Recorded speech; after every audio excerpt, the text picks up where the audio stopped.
Moi, c'est Jérémy aussi. Et donc, moi, ça fait 3 ans et demi que je suis chez Copébat. C'est une coopérative d'activité et d'emploi du bâtiment. Et on est à peu près 170 entrepreneurs entre la Gironde et la Dordogne. Et aussi, on a une antenne à Poitiers maintenant. Donc, c'est entrepreneur du bâtiment, plutôt axé sur l'éco-construction. Et moi, je travaille sur la gestion de l'eau dans le bâtiment, sur cette thématique. Et donc, ça regroupe 3 grandes thématiques. Donc, ça, l'assainissement écologique et conventionnel, les toilettes sans eau, toilettes sèches, et l'utilisation, valorisation de l'eau de pluie et aussi des eaux grises. Et là-dessus, je fais à la fois de l'étude, de l'accompagnement du chantier, mais aussi un peu de formation sur certaines thématiques, notamment sur les toilettes sèches. Mais on pourra en parler à un autre moment. Et sinon, il y a une super vidéo qui va sortir sur les toilettes sèches avec la Maison des Paysans. Donc aujourd'hui, je vais vous parler d'eau de pluie.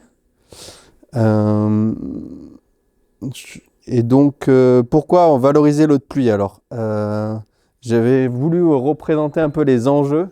Donc, d'abord, ça, c'est le petit sommaire qu'on va aller voir tout à l'heure. Je vais d'abord rentrer dans la réglementation parce que c'est assez flou, mais à la fois, ça l'est pas. Donc, je commence par ça et après, on attaquera un peu plus sur la technique.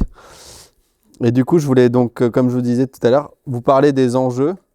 Donc, pourquoi récupérer l'eau de pluie? Je pense que vous avez un peu tous conscience de l'enjeu aujourd'hui. Donc, c'est réduire les coûts sur le long terme, notamment. C'est aussi utiliser une eau qui peut être de meilleure qualité parce qu'on peut la maîtriser et aussi on peut la filtrer. Parce que l'eau du réseau, même si ici en Dordogne et en Gironde, c'est à peu près correct, elle est souvent javélisée aussi et chlorée, donc c'est pas toujours simple pour à la fois le sol, les plantes et aussi le corps humain et les animaux.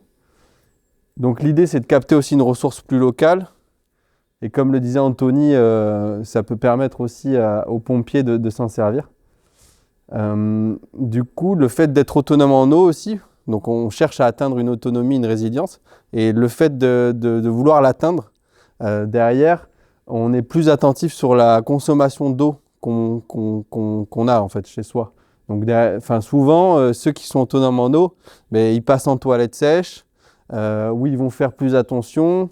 J'avais des connaissances qui, à partir de tel jour de l'année, souvent en été, ils prennent leur douche plus espacée dans le temps ou ils mettent en place des systèmes plus économes en eau. Donc voilà pourquoi récupérer l'eau de pluie, entre autres. Donc pour la réglementation qui est assez floue, mais en fait l'an dernier, la réglementation a changé en 2024, le 12 juillet 2024. Avant, on avait l'arrêté de 2008 qui parlait d'eau de pluie.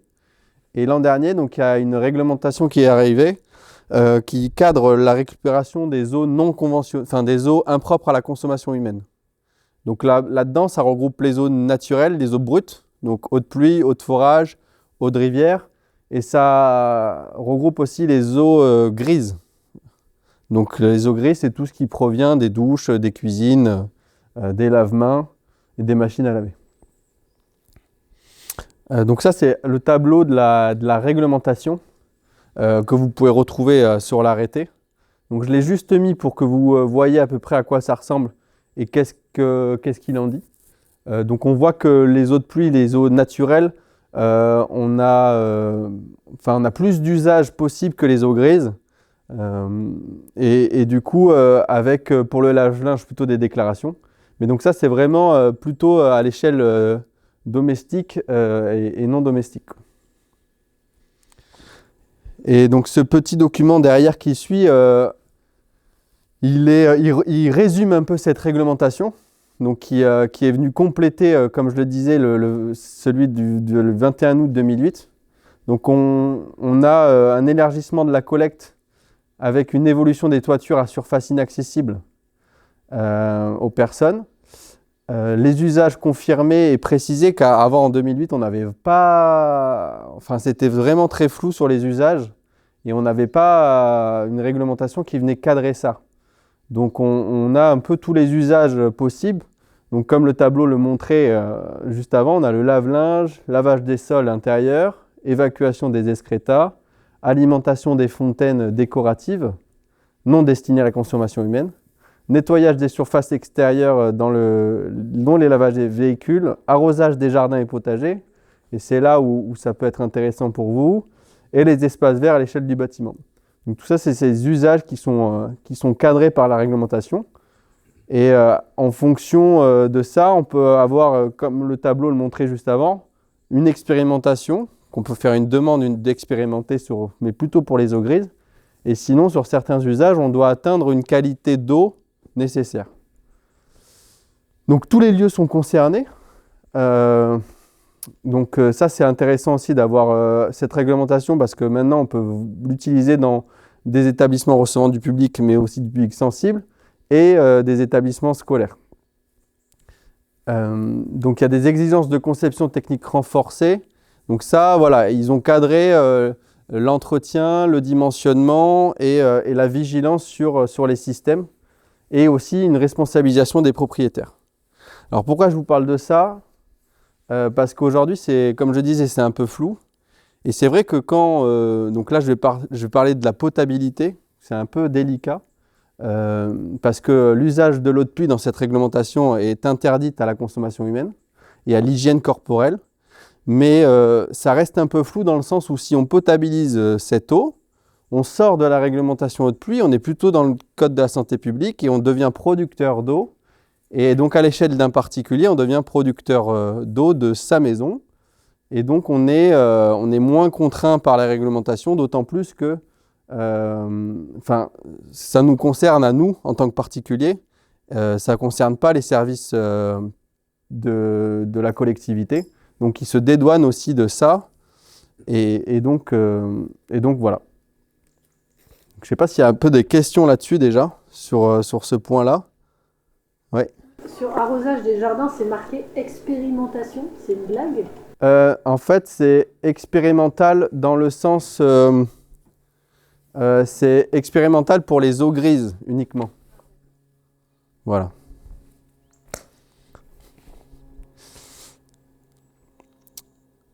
Donc voilà un peu pour... Ouais. Alors c'est vraiment personnel, mais j'ai cru entendre que maintenant les particuliers, on n'avait plus le droit d'avoir des récupérateurs d'eau, des trucs comme ça, en fonction d'un certain volume, et ça c'est... Non, en fait, on peut avoir une récupération d'eau de pluie. Hein. Il n'y a aucune réglementation qui l'interdit. Ça serait aberrant. C'est ce qui me semble. C'est juste fermé pour les moustiques. Ah, peut-être que c'est lié à ça, en fonction des arrêtés préfectoraux ou autres. Et donc, par rapport un peu au monde agricole, et bon, ça ne parle pas d'eau de pluie, là, le petit fascicule que la Maison des Paysans a fait, mais plutôt de tout type d'eau. Mais c'est très intéressant. Mais on retrouve un peu la même chose. L'idée, c'est d'aller questionner. Donc, ils ont mis en place des guichets uniques au sein des départements. Et le mieux, quand vous avez un projet, c'est d'aller les questionner concernant la possibilité ou non de réaliser votre projet, que ce soit sur l'eau de pluie ou sur les autres types d'eau, de récupération d'eau. Donc, en résumé, pour la réglementation, en fait, à l'échelle d'un particulier, on peut utiliser l'eau un peu comme on le souhaite du moment qu'on devient responsable de sa qualité d'eau. Et donc, si elle est contaminée, eh bien, le responsable, c'est nous-mêmes, quoi. Et pour l'exploitation, en tout cas, on en parlera aussi avec ce qu'Anthony fait ici. On va se renseigner sur la qualité de l'eau que accepte... Bon, pour les plantes, il n'y a pas de problème avec ça, sur l'eau de pluie. Mais par rapport aux animaux, donc Anthony disait qu'il ne filtrait pas forcément l'eau sur la bactério pour les poulets, si j'ai bien compris dans notre discussion tout à l'heure. Mais donc voilà, après, peut-être que certaines bêtes nécessitent d'avoir une eau plus qualitative, et s'il y a une contamination bactériologique, ça peut venir engendrer des épidémies ou autres au sein de l'élevage. On est plusieurs à avoir des toits amiantés. Ah oui. Est-ce qu'il y a quelque chose de particulier pour les animaux ou pour les plantes? Alors, normalement, la réglementation dit qu'on ne peut pas récupérer les eaux issues de surfaces de toiture amiantées, de fibrociment. Pas- Il y a 9 ans? Ah bon? Ok. Mais même sur la 2008, il était interdit de récupérer l'eau de pluie sur des surfaces de toiture amiantées. Donc après, pour le jardin ou le potager et l'élevage, je ne sais pas, mais en tout cas, si on s'en tient à la réglementation, on en est là. En fait, dans les tôles de fibroamiantés, on a la particule d'amiante, mais qui va se transporter dans l'eau uniquement si l'amiante est cassée. Si l'eau ruisselle dessus en soi, elle va rester inerte et elle va rester sur le fibre d'amiante. Pour le coup, on se couvre en disant qu'il est interdit de récupérer sur ces surfaces-là. Pour le potager, je pense qu'il n'y a pas de souci par rapport à ça. En tout cas, dans la réglementation de 2024, là, celle qui vient de sortir, il est interdit de récupérer l'eau de pluie, mais dans le cadre de la réglementation, donc à usage domestique et non domestique. Mais bon, on pourra un peu plus s'intéresser à ça. Ok. Donc si on a un projet de récupération d'eau de pluie, il faut le dimensionner. Donc l'idée, c'est donc de calculer ses besoins en eau, donc soit via des factures passées sur l'exploitation ou à l'échelle d'un particulier, soit en faisant des calculs de ses besoins. Donc là, il y a un petit tableau extrait de mon tableur Excel de calcul. On retrouve la consommation d'eau pour chaque usage. Donc moi, je fais plutôt de l'accompagnement domestique. Mais après, Anthony, par exemple, disait très bien qu'il savait combien ses bêtes consommaient. Donc, on peut se baser par rapport à ça. Donc, une fois qu'on a les besoins en eau, on peut essayer de les réduire, parce que c'est toujours intéressant de les réduire, donc avec l'usage de toilettes sèches ou l'usage de types de cultures différents ou de rajouter du paillage ou de broyat de bois dans ces plantes. Mais vous connaissez certainement mieux que moi, pardon. Et ensuite de ça, on fait le bilan de tous les besoins en eau qu'on a. Donc moi, j'avais trouvé pour un potager 15 litres par mètre carré sur une donnée. Alors, je ne sais pas si peut-être que vous pouvez me dire à peu près ce que vous en pensez pour l'irrigation d'un potager. Sur combien de temps? Ça dépend du sol, ça dépend du système, ça dépend des plantes. Oui, ça dépend de plein de paramètres. Donc, une fois qu'on a ces besoins en eau, on va regarder la pluviométrie du secteur. Alors moi, comment je fonctionne? Après, il y a plein de façons de fonctionner. Mais donc moi, j'utilise à la fois les données de Météo France et les données sur Infoclimat. Donc c'est un site plus libre, qui est ouvert et qui est accessible. Donc sur les données de Météo France, on peut récupérer ces fiches climatologiques. Donc là, c'est à Tenon, donc c'est pas très loin, je crois. Et donc sur ces fiches climatologiques, on a la moyenne sur les 20 ou les 30 dernières années de la pluviométrie du secteur. Donc ici, on le voit à ce niveau-là, les hauteurs de précipitations par mois, en moyenne en millimètres. Donc une fois qu'on a ces données, moi j'utilise aussi donc, sur le site Infoclimat, on peut récupérer les données par année, mais on n'a pas un recul comme Météo France sur 30 ans. Donc je fais une moyenne entre les données de Météo France sur 30 ans et les 3 dernières années sur le secteur pour avoir, au vu du changement climatique, une estimation un peu plus juste, quoi. Donc une fois que j'ai ces données de pluviométrie du secteur, on va y appliquer un coefficient de récupération. Donc c'est pareil, il y a plusieurs données, plusieurs sources, mais en fonction du type de toiture, on va avoir un coefficient appliqué. Donc sur la tuile, de manière générale, on est autour de 0,85. Mais après, c'est vrai qu'on peut atteindre le 1 ou le 0,95, donc presque le 100% de récupération sur des panneaux en tôle, comme ici, comme ce bâtiment, ou des panneaux photovoltaïques ou autre. Donc on a presque du 100% de récupération. Sur la tuile, elle va absorber un peu. Et là, on voit sur extensif, semi-intensif, intensif, ça c'est les toitures végétalisées. On voit on récupère beaucoup moins d'eau, quoi. Donc une fois qu'on a ça, on fait un petit calcul pour savoir combien on peut récupérer d'eau par mois ou par an sur sa toiture. Donc avec une formule assez simple, hein, on multiplie la pluviométrie et la surface de toiture et le coefficient dont j'ai parlé pour avoir une donnée. Donc moi, dans mon tableur de calcul, je mets la moyenne de la pluviométrie que j'ai calculée là-dedans. Je rentre la surface de toiture, les besoins en eau.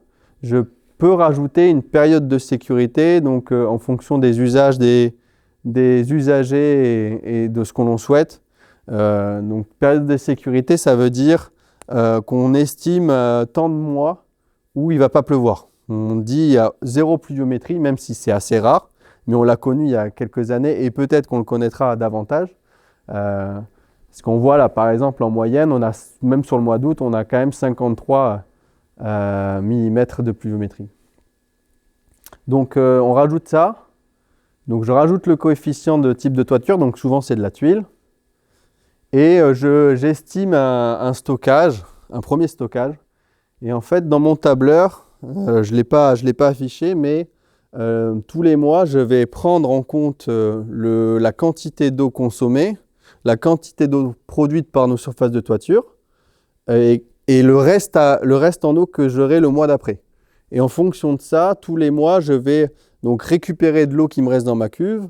Il va pleuvoir le mois d'après, et donc ça va me remplir ma cuve, et ainsi de suite. On peut lisser sur une année, et ça me permet de voir ensuite les excédents, si j'ai trop d'eau. Et dans ces cas-là, j'augmente mon stockage mon stockage. Soit j'augmente mon stockage, et s'il me manque de l'eau, soit j'essaye de réduire encore mes besoins, ou soit j'augmente ma capacité ma capacité de récupération, donc en essayant de récupérer le plus de bâtiments de toiture. Donc une fois qu'on a ça, on va avoir un stockage.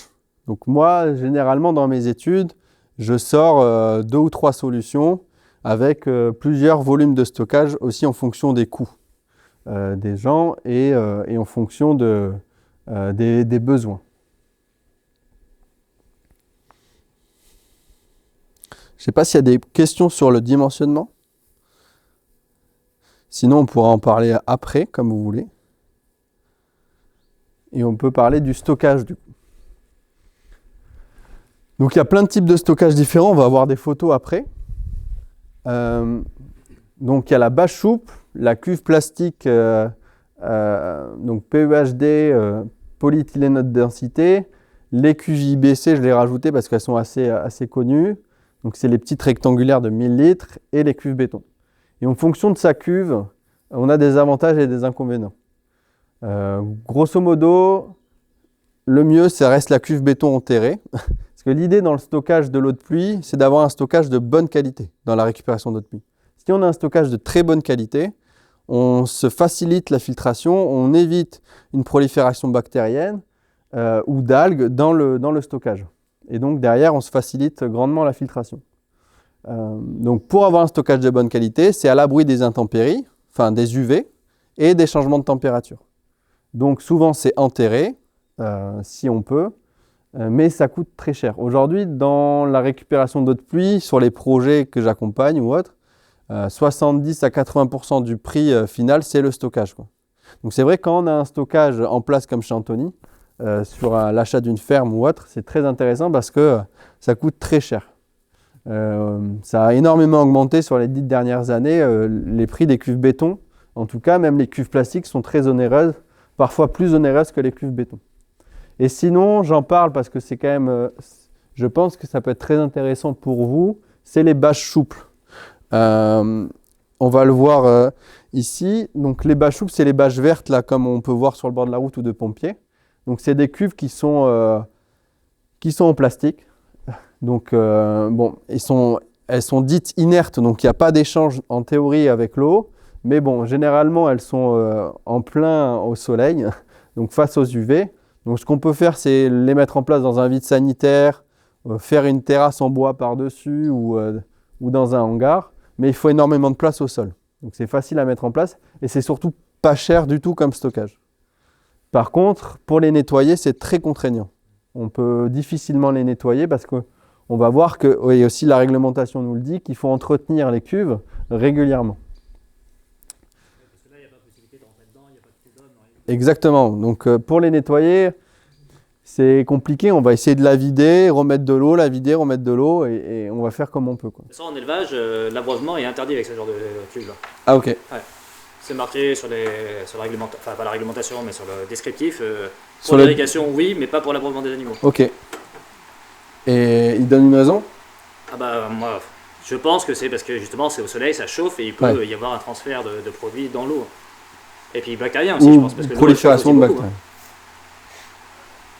aussi beaucoup, Donc voilà, bon, pour l'irrigation, ça peut être une solution intéressante ou pour soutenir les pompiers, comme l'a dit Anthony. Donc après, on a les cuves plastiques PEHD et la cuve IBC, donc la 1000 litres. Et les cuves plastiques donc qui sont quand même assez onéreuses, mais bon, souvent elles sont quasiment clés en main, on n'a plus qu'à les poser. On a aussi les cuves en, je l'ai rajouté la petite photo, c'est les cuves en fibrociment, c'est les anciennes cuves à fioul. Je m'étais renseigné, on peut aussi les faire nettoyer mais c'est assez coûteux. Je ne sais plus qui faisait ça, mais je crois que c'était Suez ou autre, qui nettoyait les cuves à fioul et souvent elles sont en fait sur le bon coin parce que, comme je l'ai dit, c'est très onéreux. On peut les retrouver aussi gratuites ou pas chères. Dans le même style, il y a les anciennes cuves à vin, 6 ou Ouais. 10 millilitres. En- et moi, j'ai en fibrociment. Ah, c'est en métal. En métal, Ah, en inox. Ah, il y en a en fibre Ah aussi. oui, Là, c'était en métal. Ok. Et c'est vrai, les rouges, c'est vachement bien. Ça coûte pas trop cher par rapport à ce que c'est. Voilà, c'est vrai que les cuves, il y a même un site, j'avais regardé, cuves d'occasion, je ne sais plus le nom, et on retrouve plein de cuves d'occasion ou gratuites. Mais Le Bon Coin, c'est une très bonne source si on a le temps de chiner un peu. Et quand tu dis que les cuves à fioul peuvent être nettoyées, du coup, c'est une fois qu'elles sont enterrées ou Non, ouais, on va les faire nettoyer. Enfin, enterrées, Peut-être c'est possible ou... Non, je crois qu'ils les envoient dans leur centre de traitement. Hmm. Je sais plus, c'était au tout début, je m'étais renseigné là-dessus parce que c'est très onéreux, le stockage. Mais je crois qu'ils les envoient dans un centre de traitement. Ah oui, donc typiquement celle qui me sert plus parce que j'ai une pompe à chaleur maintenant et qui est enterrée dans le terrain. Mais tu peux pourrait te pas me renseigner, servir. elle est enterrée. Oui. Mais on peut se renseigner, ça se trouve ils peuvent venir et ils ont ce qu'il faut pour les nettoyer et les rendre utilisables, quoi. Pour la revaloriser, c'est vrai que c'est une très bonne piste. Ben ouais, il y en a souvent et bon, souvent elles sont données. Mais sinon, ouais, on est sur une région viticole et beaucoup de viticulteurs. À titre personnel, j'ai récupéré une cuve gratuite en béton. J'ai juste payé le transport qu'on a enterré chez moi pour mon stockage de 5000 litres. Donc c'était intéressant, quoi. Mais c'est vrai que bon, il n'y en a pas partout. Et du coup, les cuves béton. Sur les cuves béton, donc on a les manufacturées, souvent rondes mais aussi rectangulaires. Mais aussi ce qui se fait de plus en plus. Alors en termes de coût, si on a des compétences de maçonnerie, c'est intéressant. Mais en termes de coût, si on n'a pas les compétences, vaut mieux acheter de la manufacturée, prêt à poser. Mais en tout cas, on peut maçonner des cuves. Et dans ce cas-là, et on va le voir, peut-être c'est juste après les accessoires des cuves, on va le voir, mais on vient maçonner. En fait, on fait 2 stockages, dont un petit stockage de décantation et un stockage de pompage. Comme là, il y a 2 cuves, il y a toujours une cuve de décantation et une cuve de pompage. Et donc maçonner, ça peut être vraiment intéressant dans le sens où souvent, enfin, ça dépend des projets, des fois, Comme ici, dans tous les cas, ici, on n'aurait pas pu creuser, mais on ne peut pas creuser très profond et du coup, on peut venir faire un stockage étendu ou bien on a l'accès pour amener les cuves qui est vraiment très compliqué avec les grutiers, les chauffeurs. Donc voilà, ça peut être une solution intéressante sur la cuve maçonnée.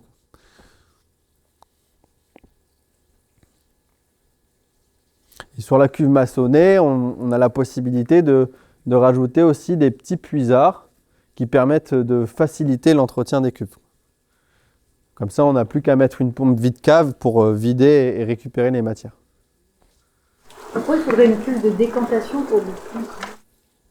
Parce que La première pluie des 5 premières minutes, de toute façon, on restera mélangé après. ben, du coup, comme je le disais, vraiment d'avoir un stockage de meilleure qualité pour faciliter la filtration. L'idée, c'est vraiment, donc, ok, on a la première pluie et on peut même la gérer, la première pluie, par des systèmes de basculement ou autre, pour éviter du coup toute la poussière ou autre. Après, on peut avoir des filtres sur gouttière ou des filtres, et du coup, c'est là où viennent les accessoires. Donc, on peut mettre des filtres dans les cuves.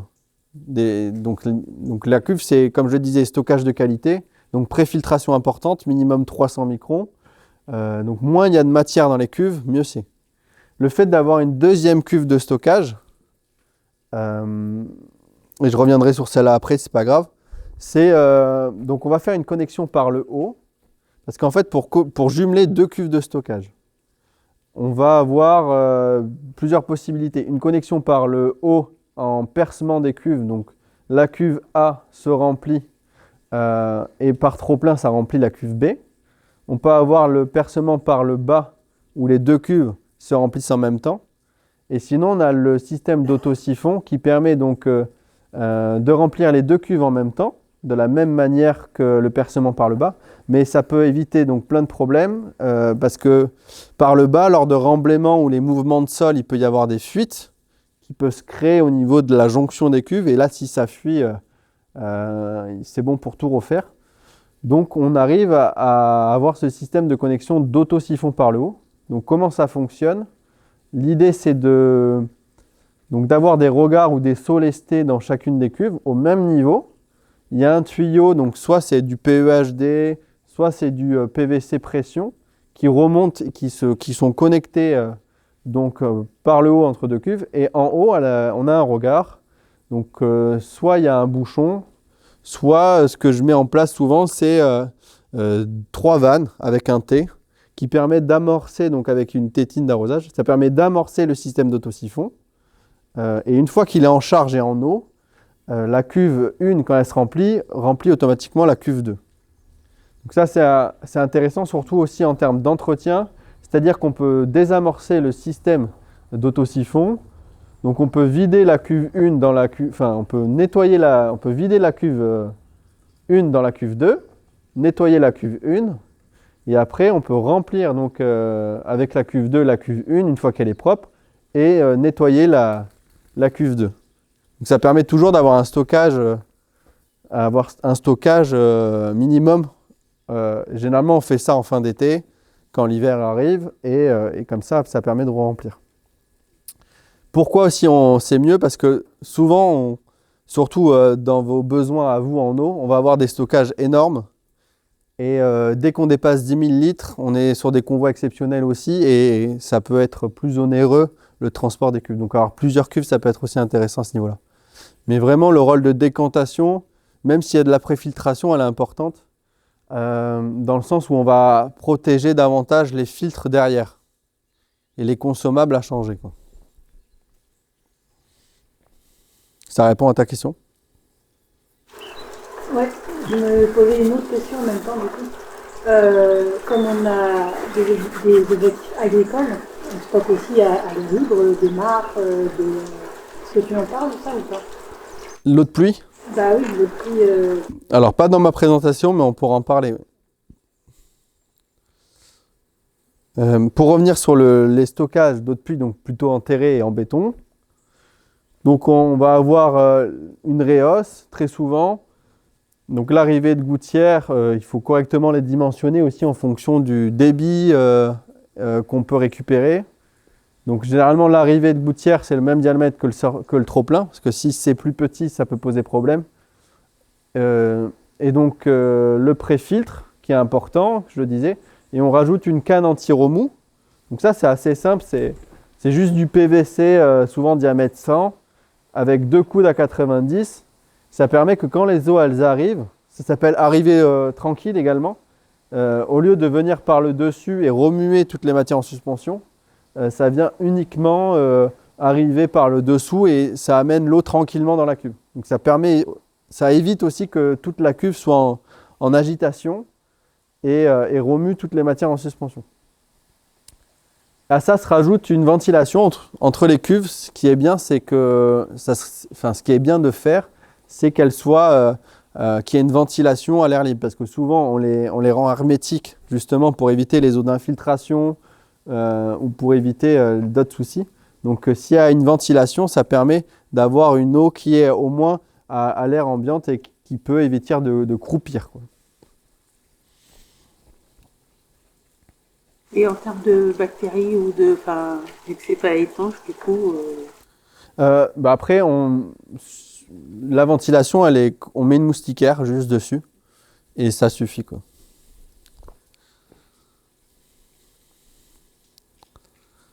Donc voilà pour le stockage.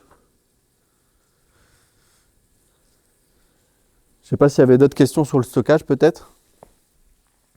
Les mares, du coup, on peut peut-être en parler maintenant, mais oui, Hubert. Des cuves en béton, là, j'ai un copain, il avait enterré 4 cuves et le soir, il n'avait pas fait de ce qu'il fallait pour dégager l'eau qui arriverait au tout.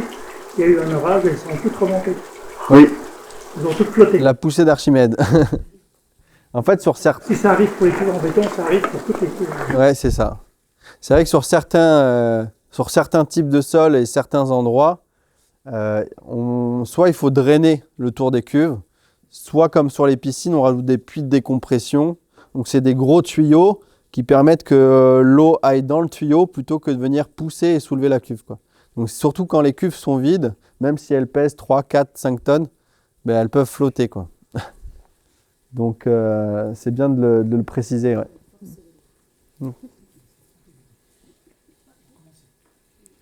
Pour les espaces de stockage, là tu parles de 5 000, 10 minutes, mais par exemple, regarde une voiture comme ça, on va parler en 280 000 litres, 300 000, 500 minutes, des fois de temps, avec des fois des zones de déversoir qui vont pouvoir s'infiltrer dans la terre, etc. C'est plus du tout les mêmes ordres de grandeur, parce que si on s'amuse à enterrer des trucs de 10 minutes pour faire 280 minutes, on va rigoler, quoi. Donc, après, il y a les cuves hors sol en métal là, qui se montent. Je ne sais pas si... Pourquoi pas juste un étanche, tout bêtement, pour récupérer le puits. Je parle toujours pas pour les besoins domestiques, pour les besoins du jardin. Pour l'irrigation, on peut l'irrigation, on juste la biodiversité. Ouais. Mais on peut rejeter les eaux dans une mare, mais du coup, on a plus d'évaporation. Et pour le coup, la filtration, vu qu'elle est à l'air libre, la filtration elle va être plus onéreuse et plus poussée. Si on a des besoins, je ne sais pas si on peut alimenter les bêtes avec les eaux des mares, du coup. Non ? Je pense pas. En bio, en tout cas, on est censé leur donner de l'eau potable. Donc de l'eau d'une mare, c'est pas considéré comme potable. À part si on la potabilise, mais du coup, c'est des coûts et... Potabiliser de l'eau d'une mare, c'est compliqué. Ouais. Donc c'est vraiment pour les plantes uniquement. Donc pour les plantes. Donc on pourrait imaginer ça. On est même obligé, je pense, parce qu'il y a un certain nombre de mètres cubes.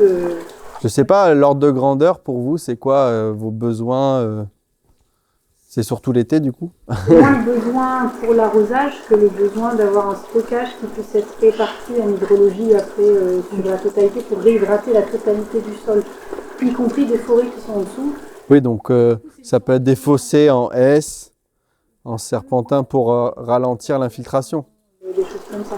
Mais l'idée c'est au lieu que l'eau tombe sur les côtés, tout simplement comme ça, qu'on puisse la stocker dans qui fait haut tampon et qu'on puisse vraiment... Je ne vais jamais utiliser 280 m3, j'avais 15 m3 que j'utilisais à peine avant. C'est vraiment pour la biodiversité, la zone tampon et réhydrater la totalité des sols. Donc, du coup, là, en cuve, c'est quasiment. Enfin, ça n'a pas d'intérêt, du coup. C'est pas le même usage. Ouais, C'est c'est pas le pas- même usage. c'est pas le même Et sinon, ouais, après, il y a des stockages. Là, les plus gros stockages que je connais, les bâches souples, on peut avoir des gros volumes, mais ça prend énormément de place.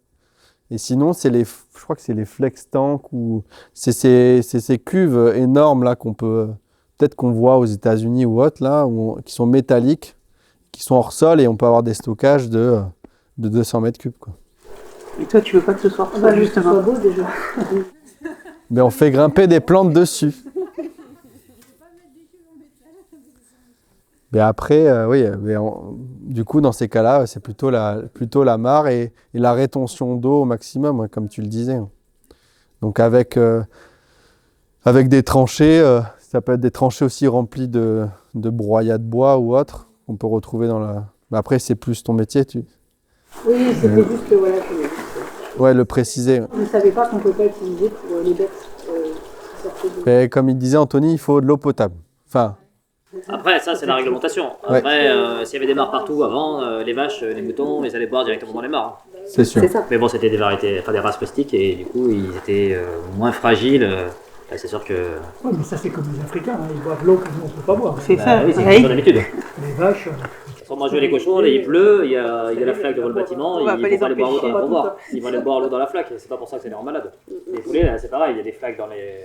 Dès qu'il pleut, il y a des flaques au pied du bâtiment, ils vont pas boire dans les abreuvoirs, ils vont boire dans les flaques d'eau. Et cette eau, elle est vraiment pas propre, quoi, et bon, ça les rend pas malades pour un tout. Mais après, la réglementation. La réglementation.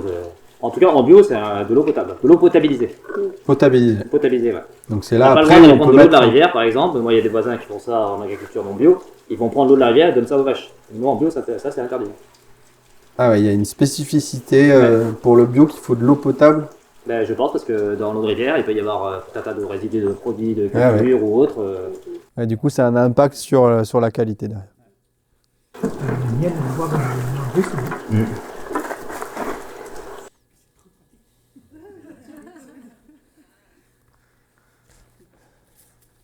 Ok, donc sur le pompage, et Anthony pourra montrer après ce qu'il a ramené pour chez lui. Il y a plusieurs types de pompes qui existent. Donc là, c'est juste des exemples, mais il y en a d'autres. Mais généralement, il y a la pompe de surface, du coup, qui est hors sol, et les pompes immergées. Donc ça dépend encore une fois des besoins. Bon, moi, plutôt sur les projets domestiques, on va installer de la pompe immergée.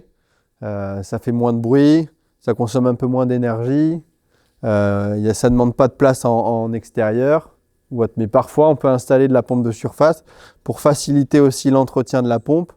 Et il existe sur des grosses pompes, peut-être pour l'usage, s'il y a besoin d'irriguer énormément de surface, on va avoir des pompes hors sol parce que c'est des pompes tellement énormes qu'elles ne peuvent pas rentrer dans les cuves, quoi.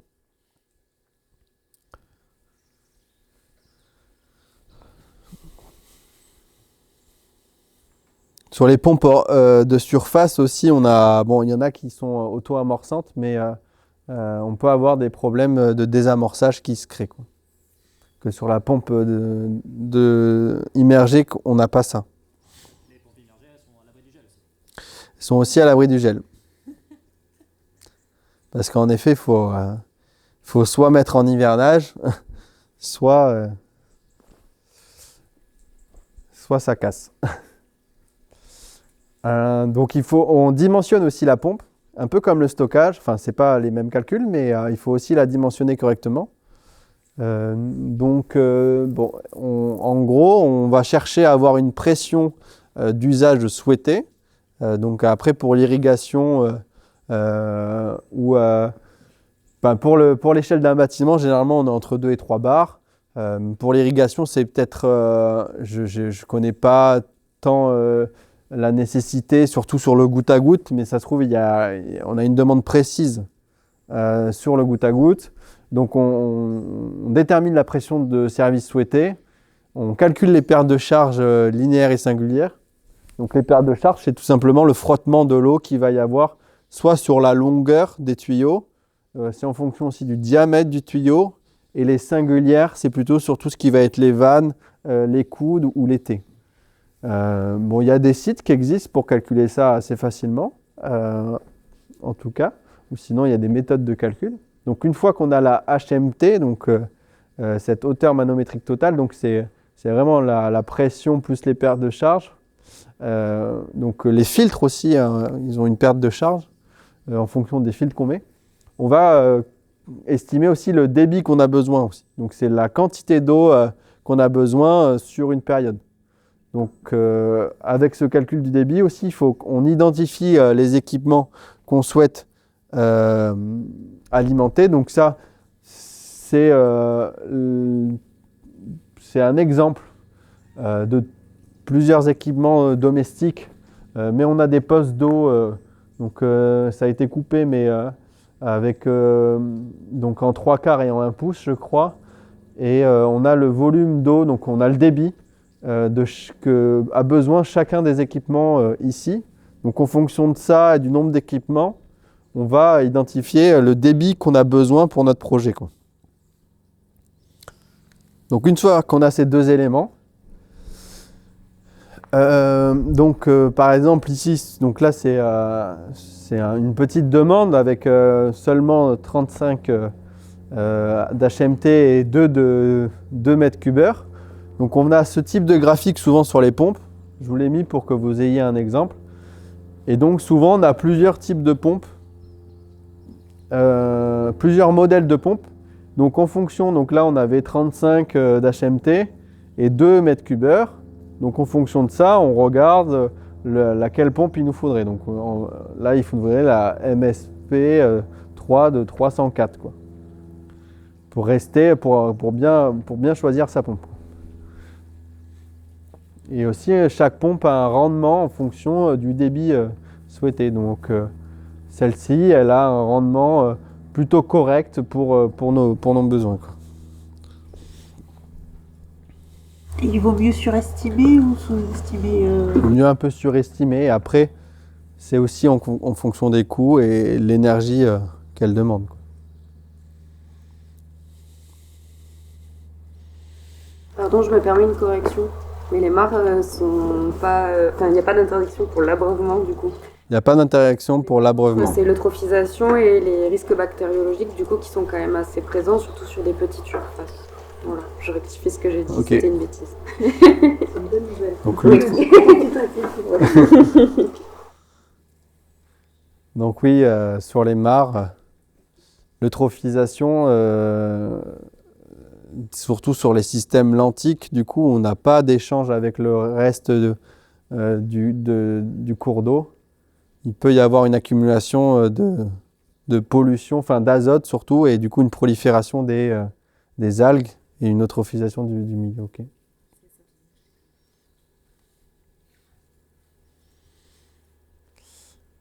Donc, alors quand on fait de l'installation, souvent, là c'est un exemple d'installation par exemple, que vous voyez en photo, enfin 2 exemples. Donc là c'est 2 pompes de surface. Donc là sur la première photo c'est avec une cuve que le client avait maçonnée, parce qu'il avait les compétences de maçonnerie, et il avait déjà fait les réservations, donc on n'a pas pu mettre de pompe immergée. Et il avait aussi le bloc technique adéquat, donc il voulait plutôt une pompe de surface. Là, sur le puits, c'est pareil, le client avait fait un abri, et donc il voulait aussi une pompe de surface. Donc là, on a une pompe de surface sans surpresseur, et là, avec surpresseur. Le surpresseur, c'est quoi? C'est tout simplement le vase d'expansion qui est dessous ou à côté de la pompe. Donc là, c'est la partie kit hydraulique. Donc on a une pompe qui vient aspirer de l'eau ou refouler de l'eau. Et on passe par un vase d'expansion. Alors pourquoi? Dans le sens où c'est le vase d'expansion avec le pressostat. Donc c'est ce petit appareil qui va automatiser la pompe. C'est-à-dire que quand on va tirer un verre d'eau ou arroser, on va allumer un robinet. Donc on va libérer de la pression. Donc le vase, c'est tout simplement c'est un ballon qu'on peut dimensionner aussi en fonction des projets, avec une membrane à l'intérieur, comme le diaphragme dans le corps humain. Donc il y a une partie, il y a 2/3, c'est de l'air ou de l'azote, et il y a 1/3, c'est de l'eau. Donc là, c'est un 100 litres. Donc ici, il y a 33 litres utiles, plus ou moins. Donc une fois qu'on va faire une demande en eau, le ballon prend le relais et donc il va pousser avec sa membrane. Donc, la pression de l'air va pousser l'eau dans le réseau pour alimenter son robinet. Si on n'avait pas ça, à chaque fois qu'on allumerait un robinet, la pompe s'allumerait. Et la durée de vie d'une pompe, c'est son nombre d'allumages d'allumages éteints, quoi. Plus elle va s'allumer, elle va s'éteindre, moins la pompe aura une durée de vie. Donc de fait de rajouter ça, avec un pressostat qui automatise, donc lui, en fonction de la pression, il allume ou il éteint la pompe, souvent entre 1,5 et 3 bars. Et lui, il va fournir de la pression, il va réguler la pression dans le réseau. Donc il existe d'autres systèmes. Par exemple, Anthony, il n'a pas forcément besoin de ça. Donc il a une pompe avec un pressostat intégré dans sa pompe. Et donc dès qu'il va demander de l'eau, ça va lui fournir, donc ça va allumer la pompe. Donc il n'a pas besoin de brancher sa pompe à chaque fois. Comment t'appelles ça, un ballon de... Un vase d'expansion. Vase d'expansion. Donc plus le vase est gros, plus on a un volume d'eau utile à l'intérieur.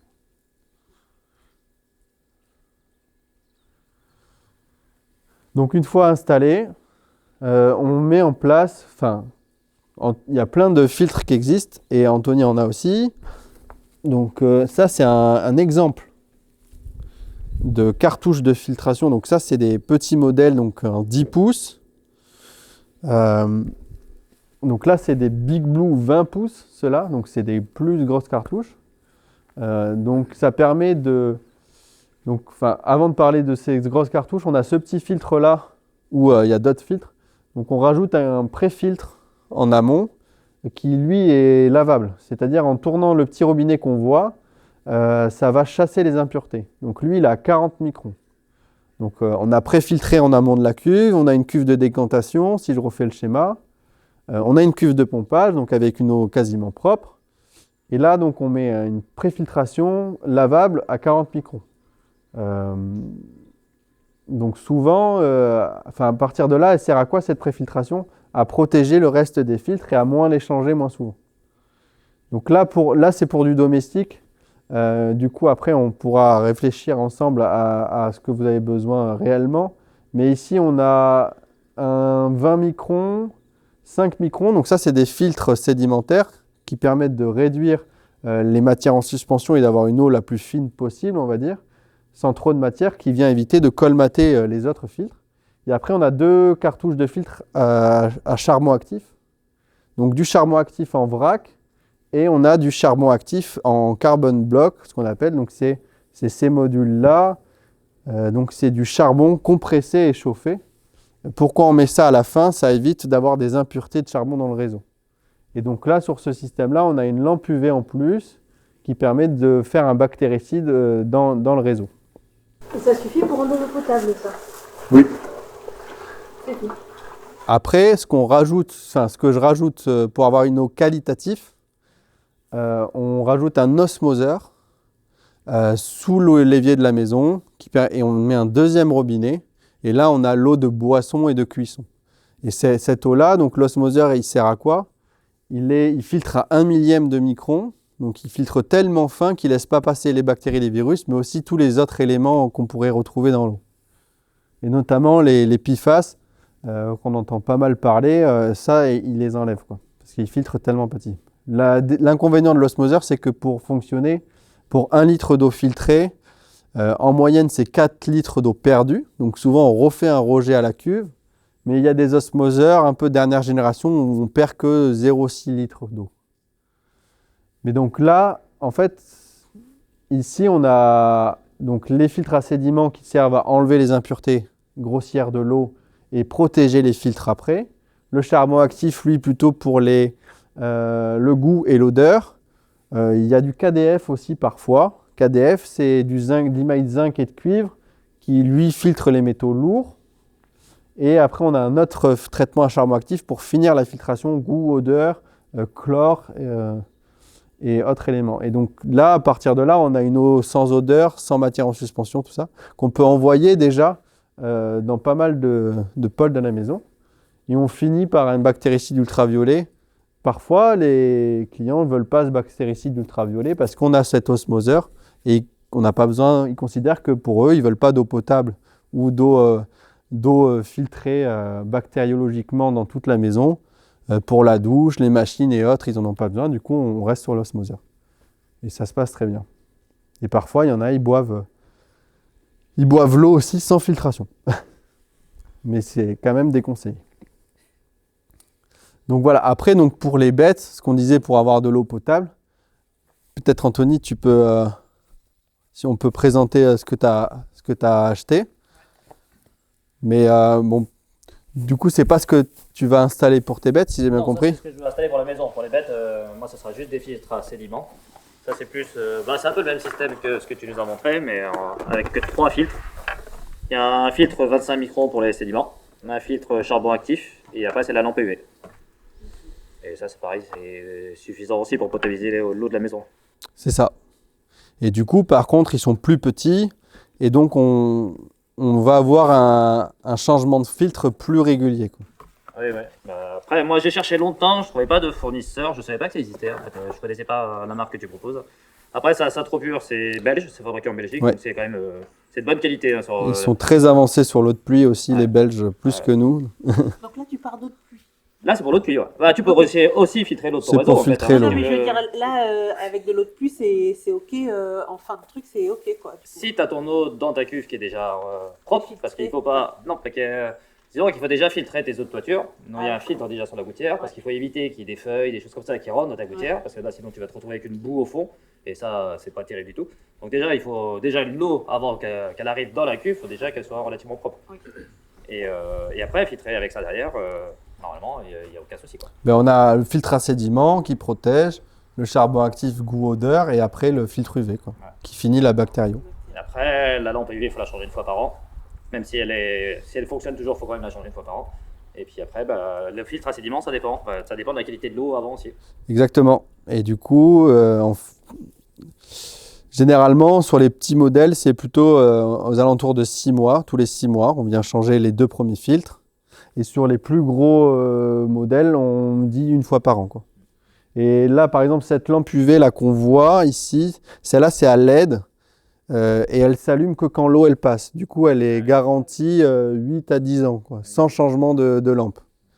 Bon, c'est plus coûteux à l'achat, mais derrière, il y a moins Bah d'entretien. oui, parce qu'après une lampe, ça coûte un peu de sous quand même. C'est 40-50 euros, je crois. Ouais, ou Même un peu plus même. peut-être plus. Ouais, peut-être même plus, ouais. Je sais plus Et exactement. ça consomme un peu plus les... Mais donc voilà, celle-là, elle est à LED et elle consomme un peu. Moi, j'ai le fournisseur qui est en Dordogne, qui est Délice d'eau.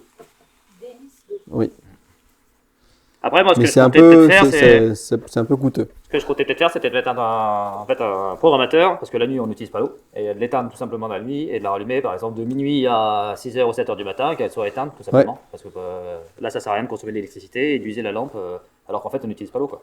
Donc du coup, tu vas pouvoir prolonger la durée de vie Bah, de aussi. 30% quasiment, ouais, de Ouais. plus, quoi. Parce qu'elles sont réglées pour 8000 heures, je crois, donc Ouais, c'est ça, un an. pour à une peu année, près. quoi, à peu près, ouais. Vous nous donnez une idée du prix, nous donner une idée du prix d'achat. Et Ça, trop pur, ça vaut dans les 600 euros. 650 euros, je pense, comme ça. 600 ou 650 euros, ouais. ouais. Et là, c'est plutôt... Enfin, je sais pas si tu parles de toute l'installation ou juste du matériel, mais bon, juste le kit, là, on est plutôt autour des 1000, 1002, et l'UV, là, je crois que c'est autour des 600 ou 700, mais je crois que c'est hors taxe. Donc du coup, c'est beaucoup plus coûteux, quoi, Avec que la lampe à LED. Saint-Tropez. Le filtre UV avec la lampe à LED à 600 euros. Ça, oui, en haut. Ouais. Mais je crois que c'est même un peu plus. Mais c'est Je sais plus. utilisé aussi, du coup, Mais pas bon, d'entretien, a priori. ouais, je crois Pour, qu'elle est pour à... la lampe UV, ouais. Mais je crois que c'est hors taxe. Ouais, mais ça vaudrait le coup parce que là, une lampe, ouais, je crois que c'est plus que ça, c'est 60, enfin 80 ou 4, ouais, dans les. Ouais, si Ça, tu je changes regarde, je tous sais plus les exactement, ans je l'ai une pas acheté centaine encore. d'euros. Et c'est tous les ans une centaine d'euros, ouais. Donc au final, après, ça amortit. les pompes, c'est autour de, je sais pas combien toi tu l'as payé Anthony, mais ça dépend du dimensionnement de la pompe, mais ça peut aller de 200 à 600 euros, quoi. Ouais, moi je l'ai payé Et, avant, enfin, fait je ça, parle en parce hors que taxe c'est une pompe toujours, automatique, mais- hein. Et après le vase, autour des 200 ou 300 euros hors taxe. Enfin bon, ça coûte quand même un peu cher, sachant que le stockage, c'est vraiment lui qui coûte le plus cher, quoi. Il y a des subventions, quelque chose, quand on veut récupérer son eau de pluie Alors pour le particulier, non. Pas aujourd'hui, même s'il y a certaines communes qui font un peu de subvention pour des petits récupérateurs pour le particulier. Après, pour votre statut d'agriculteur, je ne sais pas. Peut-être qu'on peut se renseigner auprès de l'agence de l'eau, qui font pas mal de subventions là-dessus. Peut-être que la Maison des Paysans peut vous guider un peu plus que moi sur ça. Ouais.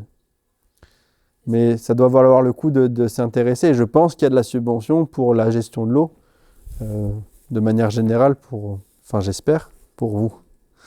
Je crois que les subventions, il faut un minimum d'investissement. Je pense qu'il y a de 5-6 000. Sachant que quand j'installe pour particulier, tout compris, on est entre 15 et 20 000, quoi. Ouais, avec la cuve. Avec la cuve et tout, mais du coup hors taxe aussi, mais entre 15 et 25, quoi. En eau d'une maison. Combien d'années d'amortissement pour équivaloir C'est beaucoup trop long. 50 ans. 50 ans. Non, je sais pas, mais ça dépend si tu es raccordé au réseau d'assainissement ou pas. Mais généralement, en ruralité, non. Parce que quand on est raccordé à l'assainissement collectif, on paye l'eau que tu consommes, donc l'eau potable qui est autour de 2 € le mètre cube, et l'eau rejetée qui doit être traitée par le syndicat qui est autour de 2,50, 3 € le mètre cube. Donc tu payes 5 à 6 € le mètre cube en assainissement collectif. En non collectif, on est autour de 2 € le mètre cube en moyenne, je crois, ou 2,50 €. Du coup, ça fait par an, ça dépend ce qu'on consomme, c'est toujours pareil, on peut le calculer rapidement. Mais... Est-ce que toi, tu aides les gens à faire des assainissements végétaux plutôt je fais de l'étude là-dessus, mais après, comme on disait tout à l'heure, donc pour l'assainissement, c'est encore une autre présentation et il y a une vidéo là-dessus, sur la Maison des Paysans. Mais si tu veux, il y a les assainissements non collectifs qui doivent être dans le catalogue des assainissements conformes. Et pour la phytoépuration, c'est plutôt Aquatiris le principal. Donc là, ça c'est pour l'usage domestique, mais vous, avec le statut d'agriculteur, vous sortez de la réglementation du 7 septembre 2009 là, sur les eaux à traiter, quoi, les eaux d'assainissement, quoi. Et vous avez une station agricole. Et dans ces cas-là, si elle est correctement dimensionnée, vous pouvez aussi faire les travaux vous-même et on n'est pas obligé forcément de passer par Aquatiris.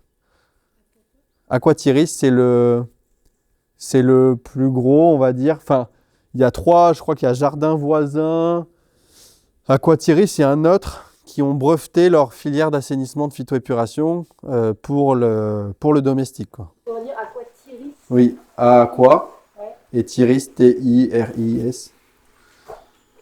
Vous avez des documents sur la phytoépuration. Oui. Et tu as dit qu'avec le statut agricole, on peut faire soi-même. Tu as dit quelque chose et j'ai raté. Oui, en fait, on sort de la réglementation d'assainissement collectif, enfin non collectif pour le domestique. Et du coup, c'est une station agricole donc, qui doit être correctement dimensionnée, donc soit par un bureau d'études, soit par la chambre d'agriculture ou autre. Et une fois que c'est... Donc le SPANC, lui, donc le service public d'assainissement non collectif, ne s'intéresse plus à ça, parce que lui, il s'occupe vraiment du domestique, du privé, du particulier, ou pas que particulier, mais voilà, donc des eaux, des effluents de la maison ou autre, ou des restaurants. Et l'agriculture, c'est vraiment un autre volet de la réglementation.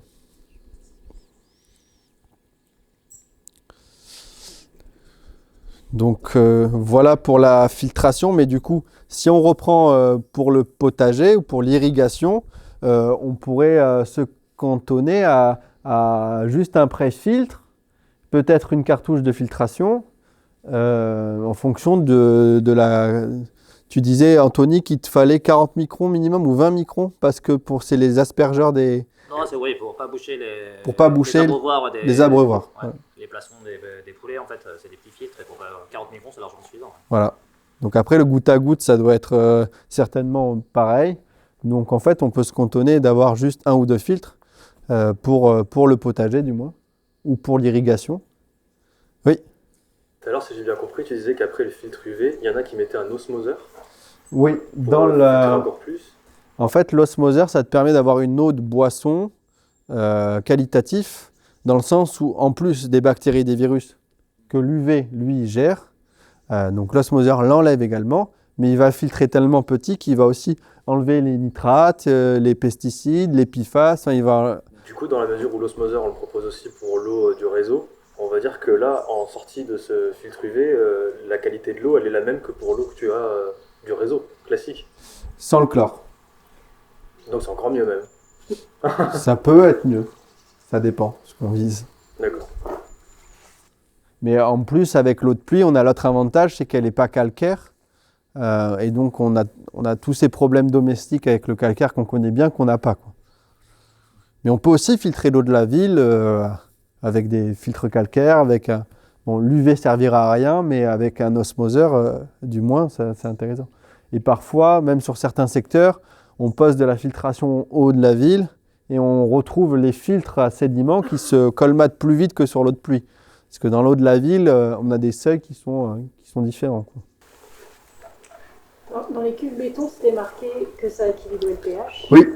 De par les bords, je suppose, de par...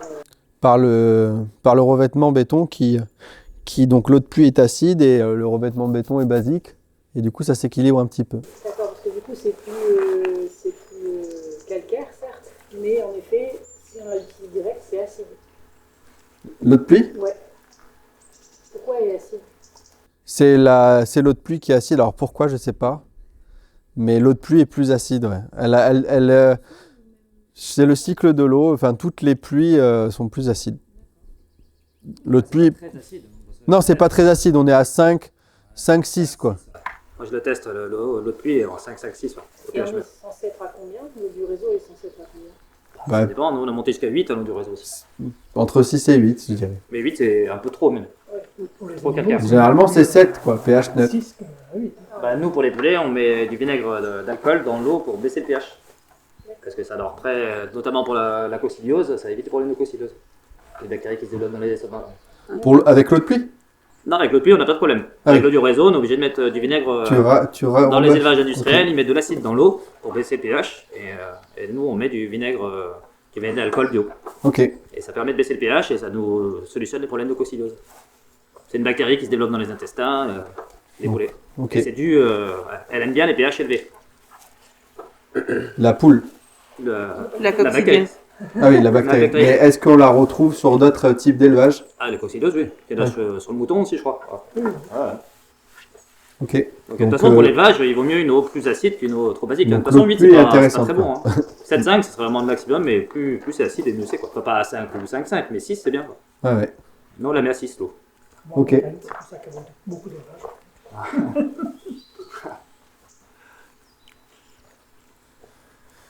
Donc voilà pour ça. Et après, donc pour l'élevage, si on est censé avoir une eau potable pour l'élevage, pour l'abreuvoir des bêtes, on peut simplement mettre des filtres à sédiments et un filtre UV derrière qui permet d'enlever les bactéries et les virus de l'eau s'il y en a, quoi.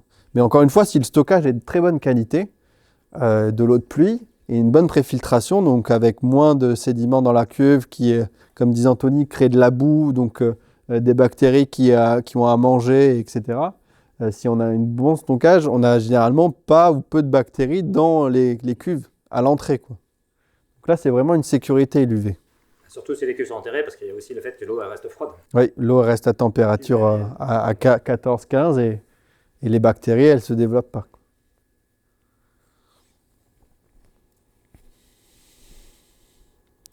Ok. Donc là, c'est un petit tableau que j'ai fait suite à la réglementation de l'an dernier, du coup, sur les types d'opérations que demande la réglementation sur les systèmes de ICH. Et c'est là où c'est un peu délicat parce que, en effet, si on la potabilise, est-ce qu'on sort de la réglementation ou pas? Enfin, voilà. Mais bon, en tout cas, on a une base de données sur l'opération et où on responsabilise un peu plus le propriétaire de son système d'eau aussi. Mais de manière générale, il faut faire donc les entretiens courants, examen visuel du système de manière générale une fois par mois. Contrôle de l'hygiène, c'est vraiment pour les eaux grises et les piscines collectives. On a une maintenance technique, donc une fois par an ou tous les 6 mois, on vient remplacer les consommables, les filtres, entretenir les cuves aussi, en vidange et nettoyage des cuves. La réglementation prévoit de vidanger, donc contrôle visuel une fois par an, et si nécessaire, vidange des réservoirs. Donc après, on peut mettre en place, ce qui est intéressant, c'est avoir des documents et un cahier de vie de l'ouvrage de l'entretien, où on peut mettre quand est-ce qu'on est passé, combien de mètres cubes on a consommé, quand est-ce qu'on change les fils, quand est-ce qu'on nettoie les cuves, etc. et signaler tout dysfonctionnement, quoi.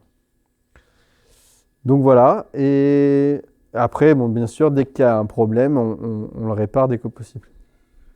Et la réglementation, voilà, mis à part la maintenance technique et le vidange, surtout la maintenance technique, sauf usage unifamilial et privatif, on le fait faire par un professionnel, quoi.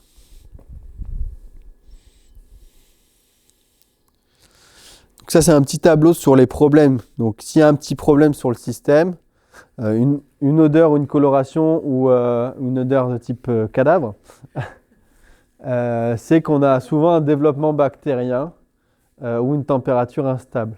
Souvent sur les chauffe-eau solaires d'ailleurs, on a des petites... en fait, si la température du ballon de chauffe-eau solaire est à 40 ou 45 degrés, on peut avoir une prolifération de bactéries dans le ballon d'eau chaude. Et donc du coup, ça peut être problématique. Donc souvent, dès qu'il y a un goût ou une odeur, c'est qu'on a un problème sur le réseau, quoi.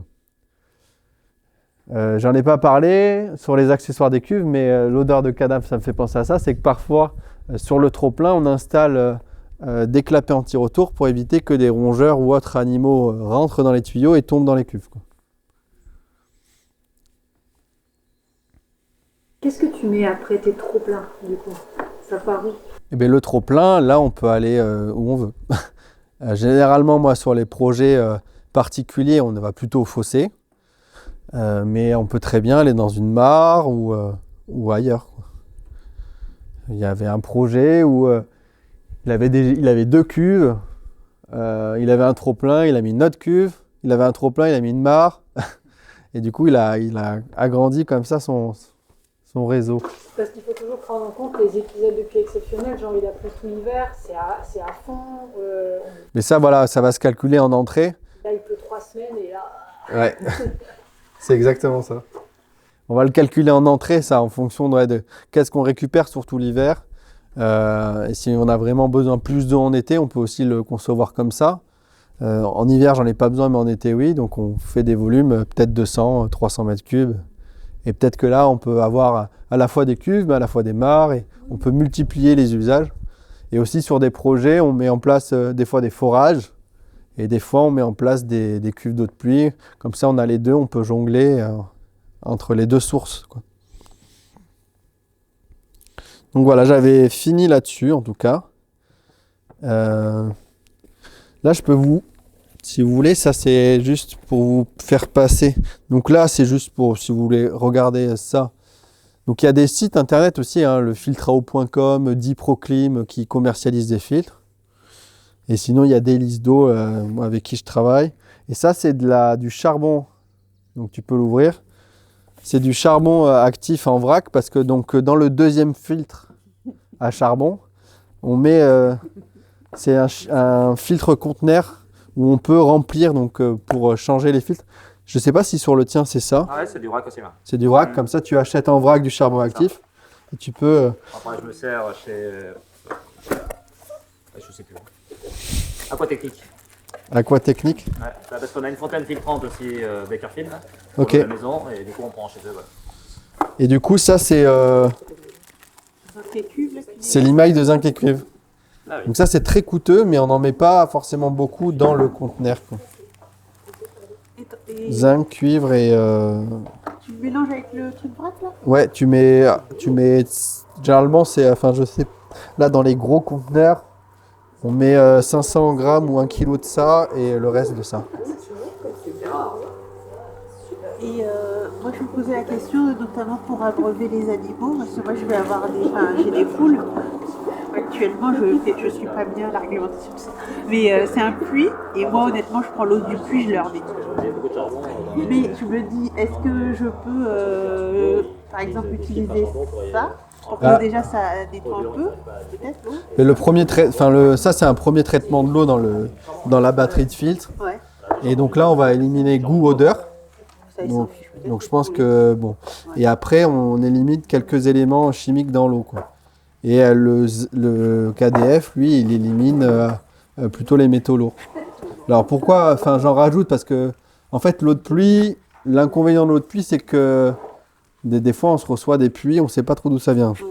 Donc du ciel, oui, mais vers de où? Mais ça peut venir de loin. Et en fait, des fois, ça peut venir de loin, donc c'est aussi une sécurité de mettre ça sur les métaux lourds, quoi. Et ça, ton fournisseur de Dordogne, il en vend Il doit en vendre du vrac, mais tu peux aussi le trouver sur Internet.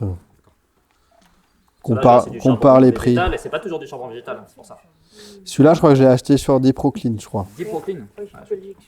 Et Ouais, juste question profil, bête, hein. l'appel à Imagine l'adresse. que, contrairement à quelques années, le nuage Ouais. radioactif ne s'arrête pas à la frontière et qu'il pleut avec ça.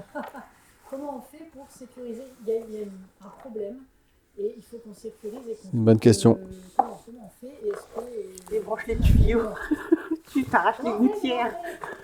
Ben, en fait, je pense que ça va être très problématique. Parce que même sur l'eau de la ville, il y aura un risque, quoi. Donc, après, j'ai envie de dire, est-ce que l'osmoseur, lui, il enlève la radioactivité? Ça m'étonnerait, quoi. C'est pas sûr. C'est pas grand-chose qu'elle a la radioactivité. C'est ça. Après, ils ont Après, tu trouvé prends un le iode, super truc super simple. Ils abaissent les seuils et comme ça, elle redevient potable. Exactement. Non, ils augmentent les seuils. Enfin, bref, ils abaissent le besoin de qualité.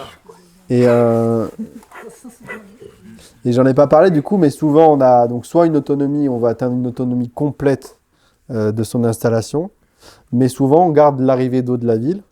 Et pour rester dans les clous, en fait, il faut que l'eau de la ville ne touche pas le réseau d'eau de pluie. Donc soit on fait une surverse, c'est-à-dire qu'on emmène l'eau de la ville par surverse, donc sans connexion avec l'eau de pluie, et on remplit la cuve de l'eau de pluie avec l'eau de la ville quand on n'a plus d'eau dans la cuve. Donc on peut aussi automatiser ce système. Soit il faut avoir un système de déconnexion manuelle. Donc il faut démonter un tuyau et remettre le tuyau d'eau de la ville pour alterner entre les deux, quoi. Tu peux mettre un système de vanne, c'est pas autorisé. Non, il faut parce que la vanne elle peut être défectueuse. Même si on a des vannes, des clapets anti-retour, des clapets anti-pollution, 3 vannes, tout ça. En théorie, c'est pas réglementairement parlant, c'est pas autorisé. Il faut que les deux réseaux ne se touchent pas, quoi. Oui, c'est vrai. Et qu'ils soient pas interconnectés. Alors, tu fais une super fête le jour où tu déconnectes des éoliennes. Et puis, on voit que du vin parce que sinon. Et donc, là, c'est la pompe d'Anthony. Donc ça, c'est vrai que quand on met de la cuve immergée, quand on met de la pompe immergée, on n'a pas ça. Et ça, ça peut être intéressant. En fait, c'est l'aspiration de la pompe. C'est une crépine flottante et du coup, ça n'aspire pas le fond où il peut y avoir des sédiments. Donc ça évite d'endommager aussi ou de surconsommer les filtres, quoi. Eh ben, j'ai une bonne question pour toi. Si tu es dans une mare et que tu immerges la pompe, si tu mets en haut, il y a des trucs qui flottent. Si tu Ah, mets mais en ça, c'est bas, pas grave. t'as de la Et vase. du Ça, coup, c'est ça, Tu fais quoi? mais ça, tu vois, c'est toujours sous le niveau, Ah, mais de toute façon, ça c'est pour. Ils appellent ça, c'est pour eau. au clair. Eau non claire, voilà, c'est ça. Et une mare, c'est eau chargée. Mais en fait, on pourrait, en fait, si on a une mare, il faudrait une très bonne crépine, une grosse crépine, je pense. Et avec, parce que la crépine, donc c'est ça, ça évite qu'il y ait trop de matière en suspension qui rentre dans la pompe, qui vient endommager la pompe et les filtres. Mais dans une mare, ça se colmate très vite. Du coup, il faudrait soit une très grosse crépine. Donc déjà, ça serait important dans une mare pour avoir son aspiration à peu près au milieu de la mare, quoi, pour éviter d'aspirer trop de matière en suspension. Et sinon, tu peux mettre une grenouille en plastique. Et sinon, il existe des filtres à sédiments. Moi, je vous ai montré le petit filtre à sédiments là, avec le petit robinet qui purge à 40 microns. mais c'est comme des filtres à sable qui se lavent tout seuls, mais ils sont très coûteux, dans les 2 ou 3 000 euros. Et souvent, sur les forages ou sur les grosses exploitations, on va mettre ça. Et ça permet donc pas d'avoir les filtres à sédiments et de devoir changer les filtres, mais au moins, il se lave tout seul, ce filtre. Donc, c'est une petite tour comme ça où l'eau passe dedans et de l'eau passe dans l'autre sens pour décolmater le filtre. Mais donc, pour les mares, vu qu'on a beaucoup de sédiments, on va mettre plutôt ce type de filtre plutôt que des petites cartouches comme ça qui se colmateraient au bout de 2 semaines, voire 1 semaine. Mais rien que pour envoyer l'eau dans ton filtre. Mais du coup, t'as pas de crépine. Donc ça l'encrache dedans. Mais tu as des pompes exprès eau chargée. Où elles sont faites exprès. T'as des pompes pour les eaux grises aussi. Un peu thermique, si je ne m'abuse. Non, pas forcément, mais c'est des pompes qui sont faites pour ça, qui peuvent absorber des particules. Après, tu as même les pompes crapaud, c'est avec des membranes là, et celles-là, elles aspirent même des cailloux. Ça passe. Et ça là, j'ai pris l'autre en plus, il y a un flotteur. Oui. S'il n'y a plus d'eau dans la cuve, elle s'arrête aussi. C'est de sécurité en plus comme une pompe de cave. C'est ça. Sur ce qu'on n'a pas, enfin, on peut le rajouter on doit le rajouter le plus souvent possible sur les pompes de surface, mais sur les pompes immergées, souvent on a ce flotteur. Donc dès que il est en bas, il n'y a plus d'eau, donc il s'éteint, et dès que le volume d'eau, c'est comme dans les toilettes à eau, quoi. Il y a une petite bille qui s'enclenche et qui dit d'allumer la pompe. Du coup, je n'ai pas compris alors, parce que du coup, je pensais que ce truc-là, ça servait déjà à ça. Non, ça sert à flotter l'aspiration pour pas que la crépine soit tout au fond ou tout en haut. Du coup, la crépine, tu as le niveau d'eau qui est là. C'est un flotteur. Et du coup, l'aspiration se fait toujours dans 20 cm sous le niveau d'eau. Et ça, c'est censé arriver quand même plus haut que ça? Parce que s'il n'y a plus d'eau. C'est ça en fait qui me perturbe. Mais en fait, ça, c'est. Mais ça, là, quand il est en bas, c'est qu'il n'y a pas d'eau. Du coup, Il y a de l'eau que là. ça, c'est un interrupteur. Ouais, non, mais ça, j'ai compris. Donc, dès qu'il est à ce niveau-là, la pompe s'éteint. Voilà, donc il reste un fond d'eau qui est là. Mais même, regarde, là c'est éteint, là c'est éteint, là c'est éteint, là c'est éteint, Ah oui, donc là bien c'est plus haut. éteint, Ok. et c'est quand tu vas ça l'entendre, sort. et là tu l'entends, D'accord. et là ça s'allume. Tout ça, il y a de l'eau. Et donc là, ça pompe, ça pompe, ça pompe, ça pompe, ça pompe, ça pompe, et et là ça s'éteint. Ok. Tu l'entends, tu as un connecteur. Elle bascule, ok. Parce que la plupart des pompes, en fait, tu veux, elles aspirent en dessous. Elles sont des fois posées au sol, ce qui n'est pas terrible, ou alors tu la mets à ras du sol, et en fait, elles aspirent tout en dessous, tout en dessous. C'est qu'elles aspirent par là. S'il n'y a plus d'eau, En fait, souvent, il n'y a pas ce tuyau-là, Ouais. et ça aspire à ce niveau-là. C'est ça. Ok. Donc, après, moi, quand j'installe les pompes c'est comme ça, on les surélève à 10 cm du sol. Comme ça, on n'aspire pas le fond de la cuve. Et ce truc-là, du coup, il est connecté où? Alors, celui-là, dans cette pompe-là, c'est l'aspiration de la pompe. Il est là. Il va là. Et du coup, lui, il se balade comme ça, en fonction du niveau d'eau. Mais du coup, forcément que le niveau d'eau, il va toujours être au-dessus, parce que ça va Oui. l'avoir bloqué avant. Oui. Ok, non, mais c'était ça qui me Oui. perturbait. Je me disais, il va arriver trop bas, du coup. C'est Non, terrible. non, du coup, c'est ça. Donc, voilà, rassure. Et donc là, je sais pas, mais souvent, alors je sais pas si c'est intégré ou pas, mais il y a un clapet anti-retour à ce niveau-là, pour pas que on désamorce la pompe, quoi. Et je n'ai pas parlé. Après, il y a des jauges de niveau qui existent. Souvent, on installe ça. Moi, je mets de la jauge de pneumatique. Il y en a des électroniques. Mais c'est comme les cuves à fioul à l'ancienne, où on vient tirer un bitonio et on vient pomper. Donc, c'est un petit tuyau qui est sous pression. Et en fonction du réglage, et en fonction de la pression du poids de l'eau sur le capteur du tuyau, on a un pourcentage de volume d'eau dans sa cuve. Donc on peut rajouter aussi des jauges de niveau. Et du coup, moi, c'est plutôt pneumatique que j'installe parce que c'est un peu moins coûteux et ça tombe pas en panne. Et ça coûte combien ça? Dans les 300 €, je crois. Parce que moi, je mesure bêtement. Non, tu peux acheter ça. Et du coup, mais je pourrais te donner la référence si tu veux. J'achète ça sur... Je crois que c'est Pro Synergie. Si tu veux te le noter. Et c'est jauge pneumatique et il faut prendre le modèle hydro, quoi, pour l'eau. Parce que et ça se règle en fonction de la densité du liquide, parce que parfois, tu as le fuel qui est plus léger que l'eau, et du coup, c'est pas le même réglage. Pro-synergie, je crois que j'achète ça. Et donc, mais faut acheter la jauge, le set. Il y a un set de montage. Ouais, mais c'est comme du tubing, c'est du petit tuyau souple. Il faut pas qu'il soit pincé et compagnie. Et après, on rajoute le petit pot de condensation qu'il faut acheter aussi. Parce qu'en fait, dans ce tuyau-là, il peut y avoir de la condensation, donc de l'eau qui se met en place. Et il y a un petit pot de condensation, ça ressemble à ça en fait, mais en tout petit. Et en fait, tu as le volume d'eau qui se met là. Et ça, donc ça se met au point le plus bas. Et comme ça évite de fausser ta mesure, quoi. Donc il faut faire un petit S avec ça et après on remonte à la jauge. Mais bon, il y a le schéma de montage si ça vous intéresse. Sinon tu plantes une règle et tu regardes. Mais il y en a qui veulent pas. La petite jauge de niveau, c'est agréable quand même. Après, c'est pour des cuves de 3 mètres de profondeur. La mienne, elle fait 6 mètres. Ouais, ça va jusqu'à 3 mètres de profond. Après, tu peux avoir... Après, il faut regarder. Électronique, tu en as des électroniques. Peut-être. Du coup, je tire mon couvercle, je mets une corde avec un poids pour voir ce qui me reste dans le flotte. C'est un peu galère. Voilà.